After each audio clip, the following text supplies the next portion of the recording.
হঠাৎ করে দেখতে পাচ্ছি যে এখন তিস্তা নদীর পানির যে অববাহিকা এটা পুরাটাই বালুচর ছিল, কিন্তু আজকে হঠাৎ করে পানির প্রবাহ বেড়ে যাচ্ছে। এটা আমরা অবশ্যই দেখতে পাচ্ছি যে আমাদের এই আন্দোলনকে মানে থমকে দেওয়ার জন্য এরকম একটা পায়তারা করতেছে ভারত সরকার। হুট করিয়া পানিটা আজকে চলিয়ে আসছে, বুঝছেন? এই পানি তো ছিল না, এর আগে পানি ছিল না, কোনো পানি ছিল না। পেঁয়াজ রসুন গাছ এগুলো সব তলায় গেছে, আর পানিটা হুট করে চলিয়ে আসছে। এই পানির কোনো ইয়েই ছিল না, এর আগে পানি তো ছিল না। মানুষের ভাটি পাশে যে পেঁয়াজ রসুন গাছ এগুলো সব ভাসিয়ে যাইতেছে।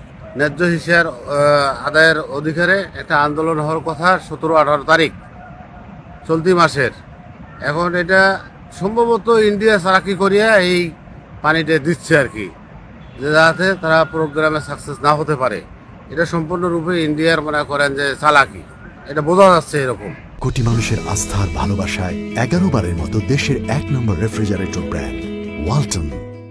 ঘটনা হচ্ছে তিস্তা বাঁচাও রক্ষা আন্দোলন, যে আমাদের লালমিরহাট জেলার উপকার বৃহত্তর রংপুর বিভাগের বিএনপির বিভাগীয় সাংগঠনিক সম্পাদক অধ্যক্ষ আসাদুল মহোদয়ের নেতৃত্বে 17 এবং 18 ফেব্রুয়ারি তিস্তা নদী রক্ষার জন্য যে আমাদের ডাক দিয়েছে বৃহত্তর রংপুর বিভাগের, সেই লক্ষ্যে আমাদের সকল প্রস্তুতি সম্পন্ন হয়েছে।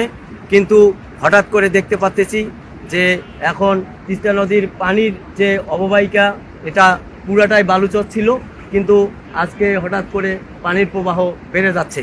এটা আমরা অবশ্যই দেখতে পাচ্ছি যে এটা আমাদের এই আন্দোলনকে মানে থমকে দেওয়ার জন্য এরকম একটা পায়তারা করতেছে ভারত সরকার। তিস্তার যে ন্যায্য দাবি, তিস্তা পানি নিয়ে যে ন্যায্য দাবি, আমরা অবশ্যই এটা আমাদের এই তিস্তার চরের মানুষের জন্য যে দুঃখ লাঘব করবে, সেই জন্য এই দুলু ভাইয়ের ডাকে, ব্যারিস্টার হাসান রাজীব প্রধানের ডাকে যে এই 17-18 ফেব্রুয়ারির 48 ঘন্টার অবস্থান তিস্তা পাড়ের মানুষ নিবে, সেই লক্ষ্যের সকল প্রস্তুতি সম্পূর্ণ হওয়ার যখন মানুষের ঢল নেমে যাবে এরকমটা মনে করছে, ঠিক তখনই এইরকম ভারতের পায়তারা শুরু হয়ে গেছে।